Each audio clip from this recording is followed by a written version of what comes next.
오늘 말씀드릴 내용은 두 가지입니다. 첫째로는 우리나라 영어 교육이 정말 잘못된 교육이냐 한 가지 하고요. 둘째로는 우리나라 영어 교육에서 영어를 언어로만 접근하는 것이 맞냐 이 두 가지를 말씀드리려고 합니다.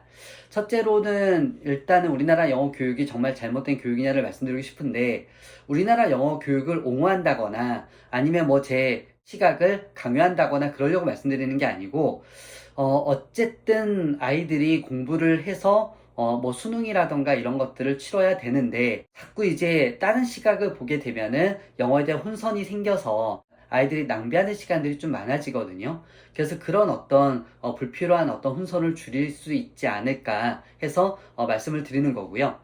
수능이 끝나게 되면 한 번쯤 접해보셨을 영상이 수능 시험지를 가지고 거리로 나가죠. 그래서 영어를 쓰는 원어민에게 그 시험지를 제시합니다. 그리고 문제를 풀어보게 했는데 원어민이 틀려요. 그러면 원어민도 틀리는 문제를 우리나라 고3 아이들이 풀고 있습니다. 이거 잘못된 교육 아닙니까? 라고 얘기를 하죠.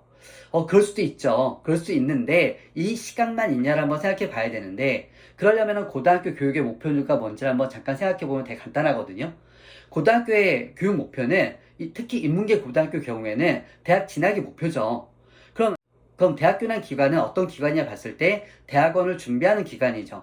대학원은 아시는 것처럼 석사나 박사과정을 통해서 한 전문 분야를 깊이 있게 연구하는 기관입니다.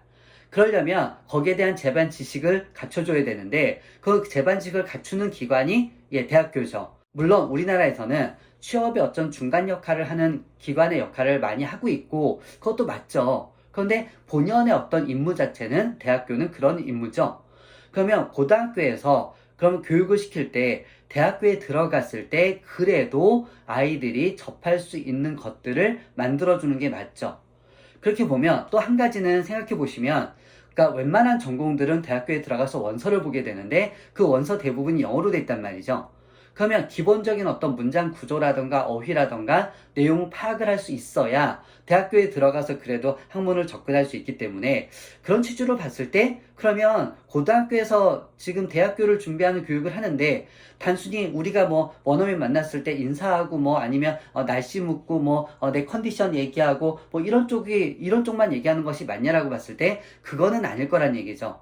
그러니까 난이도가 조금 있는 지문들을 아이들이 접근을 하게 되고 그걸 통해서 문장 구조를 살펴보고 또 어휘도 보고 해서 충분하게 대학교에 들어가서 그래도 대학 교육을 따라갈 수 있는 그런 발판을 만들어주는 교육이 맞기 때문에 그런 시각으로 보면은 특별하게 우리나라 영어 교육이 잘못됐다. 그러니까 다 뜯어 고쳐야 된다. 그렇게 얘기할 거는 아니라고 저는 생각을 합니다.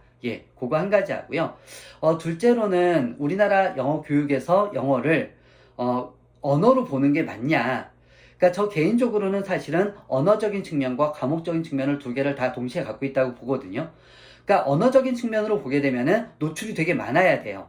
그러니까 이 부분은 부모님들이 아이들한테 강요하셔도 됩니다. 그러니까 어른들 세대를 보게 되면은 버스나 지하철 탔을 때 듣기를 한다거나 단어를 외우거나 자꾸 들여다보고요. 아침에 일어나서 단어를 외우죠. 그렇게 해야 노출이 많아지기 때문에 영어를 접근해서 성과를 낼 수 있죠.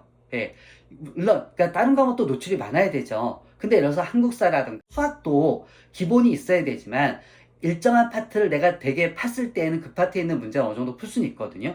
근데 영어는 언어기 때문에 다 맞물려 들어간단 말이죠. 그러니까 중학교 1학년 때 비동사, 일반동사를 배우는데 그럼 비동사 지금 고등학교 3학년 가면 안 나오나요? 나온단 말이죠. 그러면 그 부분에 대해서 정확하게 내가 이해를 하고 활용할 수 있어야지만 할 수 있는 거기 때문에 일단은 언어적인 측면에서 지속적인 노출을 충분하게 시켜줘야 효과가 난다. 그거 한 가지가 있고요. 또 한 가지는 과목적인 측면이 들어간단 말이죠. 과목적인 측면이라는 건 무슨 얘기냐면은 예를 들면 한국사를 공부하는데 거기 내용들을 안 외운 상태에서 이해만 하고 넘어갈 수 있나요? 그거는 아닐 거란 말이죠. 그러면은 영어 같은 경우에도 기본적으로 암기를 해서 처리를 해야 되는 상황이 되는 거죠. 근데 특히 문법 수업하다 보면 아이들이 어떤 시각들이 되게 많이 있냐면은 문법 내용을 들어는 봤단 말이죠. 들어는 봤으니까 아는 내용은 아니까 그냥 이해했으니까 끄덕끄덕하고 넘어가요. 잘 모르면은요, 모르는데 들었는데 저런 내용 있네 하고 넘어가요. 그러니까 그 상태로 진행이 되니까 그러면은 실력이 많이 안 느는 거죠. 그러니까 매 영상마다 1등급 받는 친구들 얘기가 나오는데 1등급 받는 친구들은요 그냥 다 외워요. 과목 처리를 해요. 그러니까 그 친구들은 처리가 가능한 거죠. 예. 그래서 그런 측면을 봤을 때 언어적인 측면도 있겠으나 과목적인 측면으로 분명하게 들어가서 접근하지 않게 되면은 성과가 나오지 않습니다.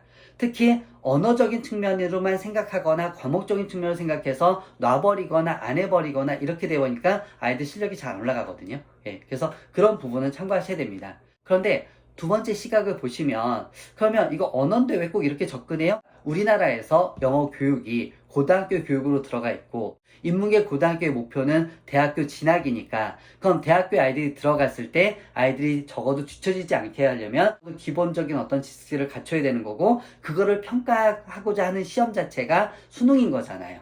예, 그래서 이 두 가지를 한번 생각해 보시면 아이들도 혼선을 줄일 수 있기 때문에 좀 더 공부에 매진할 수 있지 않겠나 싶은 생각이 듭니다. 예, 이런 부분을 좀 한번 고민해 보셨으면 좋겠습니다. 네, 감사합니다.